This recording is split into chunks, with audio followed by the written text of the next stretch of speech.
Cerita cinta segitiga mau pilih satu atau dua? Aku pun tak tahu. Istilah ini terjadi pada diriku yang diapit oleh dua wanita. Aku mencintainya dan yang lain mencintaiku. Hal ini menjadi pengalaman hidupku yang berbeda dari yang lain. Karena akhirnya aku harus menikahi dua wanita.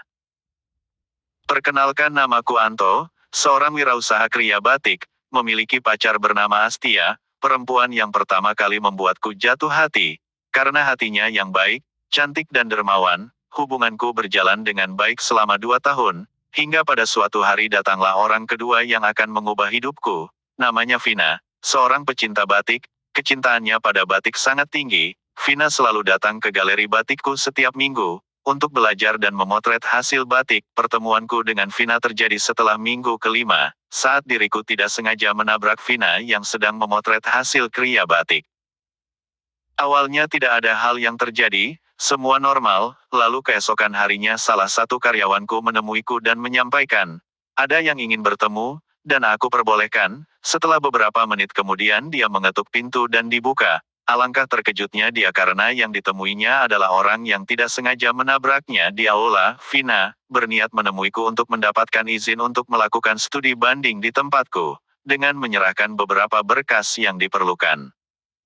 Awalnya aku tak menyadari bahwa Vina menatapku, karena saking fokusnya membaca berkas, sesekali pandangannya turun seperti malu-malu. Lalu Astia masuk membawakan teh untuk kita berdua, dan menanyakan kepadaku, berkas apa yang sedang kubaca. Setelah kujelaskan, dia pergi meninggalkan kami berdua. Entah apa yang difikirkan Vina, dia bertanya kepadaku siapa Astia. Kujawab kami adalah pasangan kekasih, dan Vina yang sedang ingin meminum teh tiba-tiba tersedak. Kutolong dia dengan menepuk pundaknya. Ya, untungnya tidak terjadi apa-apa, hanya saja yang terjadi selanjutnya lebih aneh lagi. Keesokan harinya di pagi hari Vina datang ke rumahku. Entah bagaimana dia bisa tahu alamat rumahku, karena aku tidak pernah memberikan alamat rumahku kepada sembarang orang. Dengan wajah tersipu malu, dia mengungkapkan perasaan terdalamnya, bahwa dia menyukaiku, dan mencintaiku. Aku sempat tertegun mendengar kata-katanya. Apa ini? Apa yang sedang terjadi? Kenapa tiba-tiba ada seorang perempuan yang datang menyatakan perasaannya kepadaku? Rasanya tidak sama seperti saat aku menyatakan perasaanku pada Astia. Rasanya diriku sudah melakukan hal yang salah. Malam harinya, kencan dengan Astia berjalan-jalan berkeliling alun-alun kota, benar-benar bahagia diriku, dan masih terngiang di telinga ucapan Vina, apa yang harus kulakukan jika Astia tahu bahwa ada perempuan lain yang menyukaiku.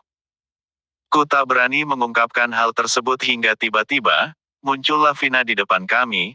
Alangkah terkejutnya diriku, karena tak ada suara, sepertinya dia mengikutiku dan Astia sejak tadi. Astia menanyakan kepada Vina, mengapa Vina mengikuti kami berdua. Vina pun berterus terang kepada Astia, alangkah kagetnya diriku dia berani mengungkapkan rasa cintanya padaku di depan kekasihku. Semakin anehnya, justru Astia memberikan senyuman dan berkata kepadaku, bahwa tidak baik menolak. Aku bertanya kepada Astia apakah kau yakin aku boleh mempunyai dua kekasih sekaligus. Astia pun dengan senyum, mengatakan tidak masalah, yang penting kau yang bertanggung jawab. Alangkah baiknya Astia membuatku makin mencintainya, dan pada akhirnya kami berjalan bertiga. Ini merupakan pengalaman pertamaku yang tak dapat kulupakan, ketika perempuan yang kucintai merelakan cintanya dibagi dua. Dan kali ini aku memiliki tanggung jawab lebih dari satu. Yang pertama aku menikahi Astia, dan yang kedua Vina. Sejak saat itu hidup kami dipenuhi keharmonisan. Sekian kisah romantis kali ini. Jangan lupa like, komen, share dan subscribe. Terima kasih.